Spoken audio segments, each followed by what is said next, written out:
11/11 na and it's the biggest sale ng Lazada. Alam ko, hindi pa kayo makapag-decide kung anong phone bibilhin ninyo. And in this video, share ko sa inyo ang aking top 5 na budget phone na pwede nyo i-consider for this 11/11 or even sa Christmas season. Yung mga phones na ito ay subok ko na-review ko na, and hindi ako nahihiya na i-share sa inyo na pwede nyo i-spend ang iyong pera dito sa mga phones na ito. Just a word of reminder, itong mga phones nito ay sobrang budget friendly, so don't expect too much na these phones would perform like a 15,000-20,000 phones dahil all of these phones are just somewhere below 6,000 pesos. So start muna natin.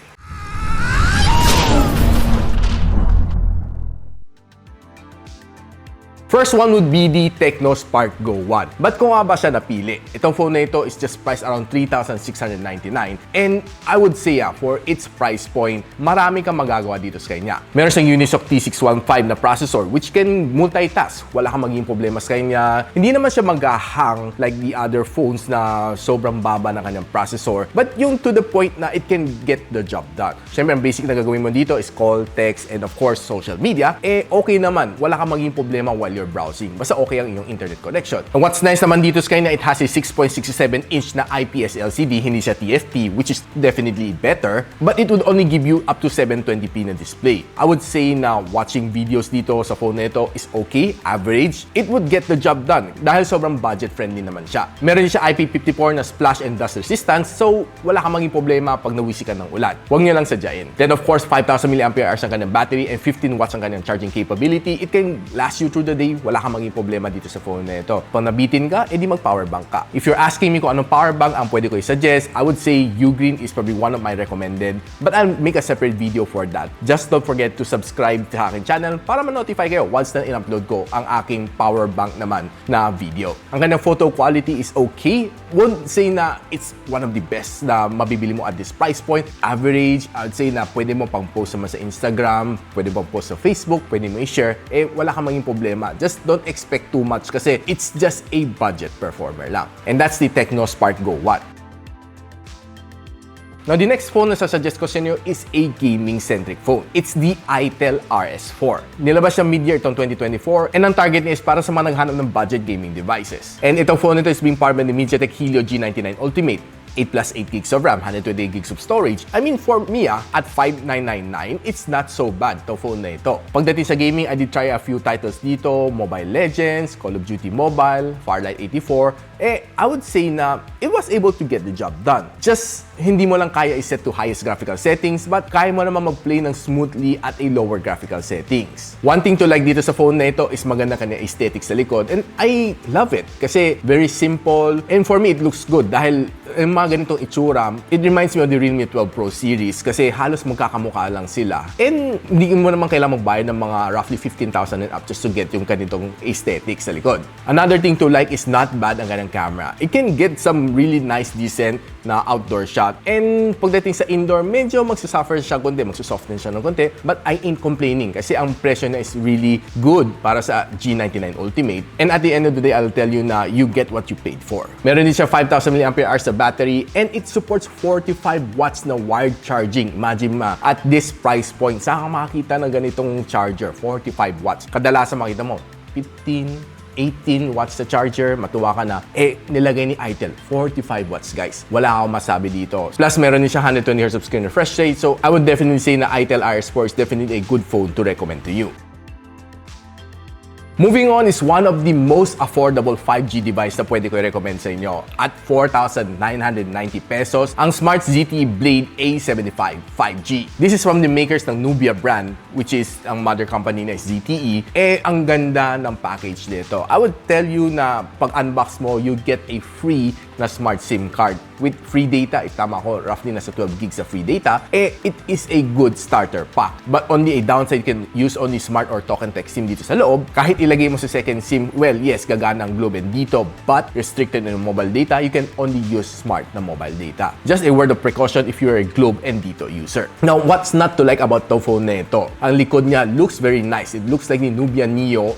Maganda ang kanyang likod. It looks very camera-centric. To be honest with you, I was surprised at less than 5,000 pesos, you get a nice phone looking like this one. And my favorite color definitely would be the black one. Meron din siyang 120 Hz screen refresh rate and IPS LCD na 6.6 inch. And it's being powered by the Unisoc P760 which can let you power through the day without any problem. Basta multitasking, kaya-kaya naman ng gawin para sa'yo. Medyo mabibiting ka lang sa kanya at 4 gigs of RAM, but if you're not a heavy gamer, wala ka namang maging problema dito sa phone nito. Dahil ang habol mo dito is your 5G connectivity. One thing to like dito sa kanya is tinest ko naman kanyang smart na 5G speed. Okay naman, mabilis na makasagad ng 5G.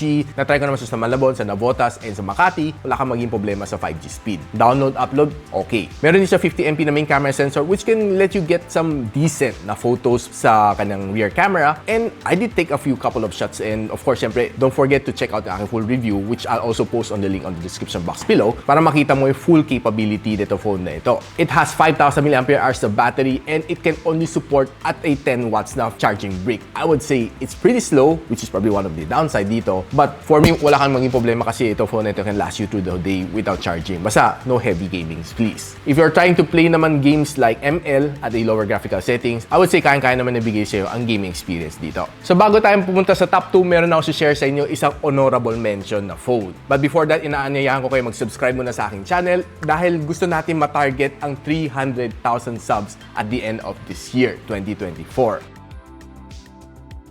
And ang honorable mention ko dito is for me personally ang budget phone of the year 2024, ang Motorola Moto G Stylus 5G 2023. Ba't ko nga ba nasabi ito? This phone is priced at 5,500 pesos kay UKDB Gadgets, and I would say na sobrang sulit ng specs. Even though that this is not brand new, it's a slightly used na good condition na second-hand phone. Sobrang okay tong phone na ito dahil it packs a lot of punch. Ang kanyang processor pa lang, for me, winner na Snapdragon 6 Gen 1. And lumabas tong phone na ito, Android version 13. And nakapag-upgrade ako into Android version 14. So, in na in pa niya for this year. This phone can let you watch 1080p video dahil meron sa 6.6-inch na IPS LCD na up to 120Hz ang kanyang screen refresh rate. Nung nanood ako ng video dito, I would say it's really good. I have no problem dito sa kanya dahil okay ang kanyang display. And another good thing, meron sa micro SD card slot so you can expand your storage up to 1TB. Probably the best thing for me dito sa phone na ito, it has a 50MP na main camera shooter. And meron pa siyang 8MP na ultra-wide lens. It can let you shoot up to 4K and 30 na video. I would say, okay, for this price point, 5.5, maganda ang mga photos na makukuha mo.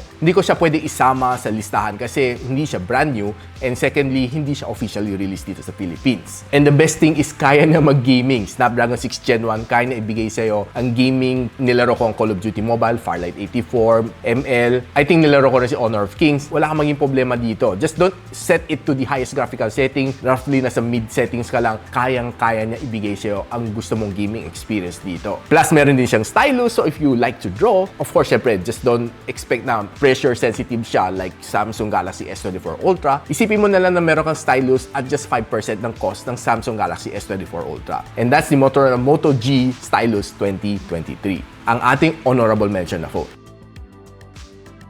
Moving up to number 2, for me, it's the Honor X8B. Mat ko nga siya nilagay sa number 2 dahil at this price point, 5,899, you get a AMOLED display. Plus, meron siyang SGS na 5-star certificate for drop resistance. There are a lot of us na medyo clumsy. Hindi ko naman sinasabi na clumsy, but siguro mga riders, mga nagmamadali, you need to transfer things here and there, there's a chance na mahuhulog mo phone mo unintentionally. So, itong phone na ito would give you at least yung peace of mind na pag nahulog, okay pa rin yung phone. Personally, I would still recommend you to put on a case para mas maprotektahan na yung phone. One of my best suggestions would be beater case from Shandy dahil ang apat na kanto na dito ay mas makapal and it is shock resistance. And hindi naman siya mahal at 299 pesos for an added protection. Now, other things to like about dito sa Honor X8B is meron siyang 108MP na main camera sensor, which is probably the highest na nakuha ko, probably what I've seen dito sa kanyang price segmentation. Yung mga shots naman nakuha ko dito ay not so bad, and I would say na probably would be better than mga phone na suggestion ko from 3 down to 5. And having a Snapdragon 680, I know it's having a very overused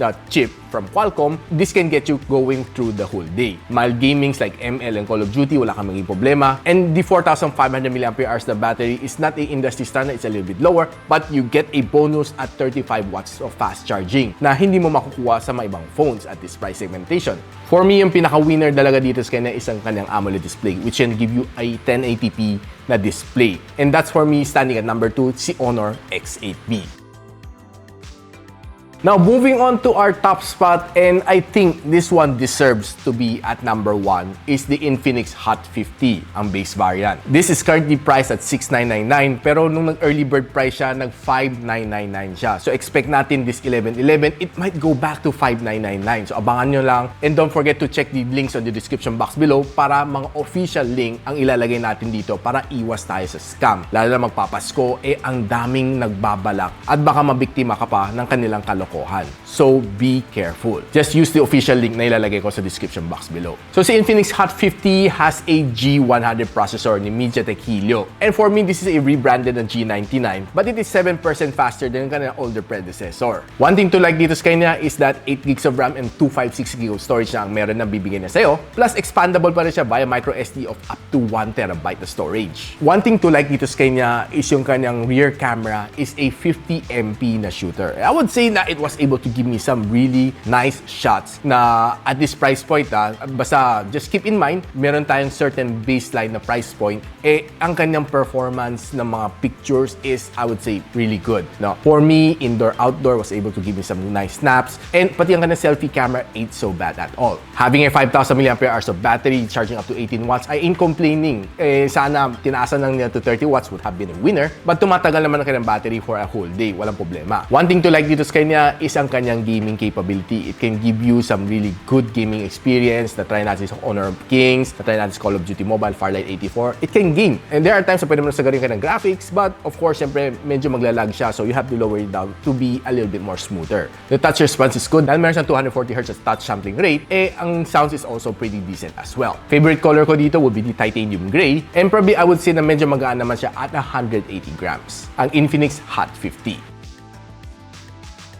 So yan guys, nakita nyo na ang round out natin for the top 5 best budget phone for 2024. And guys, don't forget to check the link on the description box below para makita nyo yung mga promo rates for this Lazada 11/11 na sale. It's probably the biggest sale for this year. And syempre gusto ko makatipid kayo. I'm sure na maraming vouchers, stackable vouchers, and other promos like pwede nilink sa inyong credit card or other promos na i-announce ko pretty soon. Be sure to use yung mga legit links ko sa description box. So on a separate video, gagawa naman tayo ng mid-range na top 5 din natin and probably a China ROM na top 5 natin dito sa ating channel sa Gadget Sidekick. Yung mga nagamit ko ha. So don't forget to subscribe sa aking channel. So kung natuwa naman kayo dito sa video na ito, don't forget to share it to your friends. And of course, a sub to this channel is definitely awesome. I'll see you in my next one. And so, ako para si Richmond and you're watching Gadget Sidekick. What's up? Like and subscribe to my channel. Don't forget to hit that notification bell. For one of my latest uploads, click the dito. And for one of my popular uploads, click here.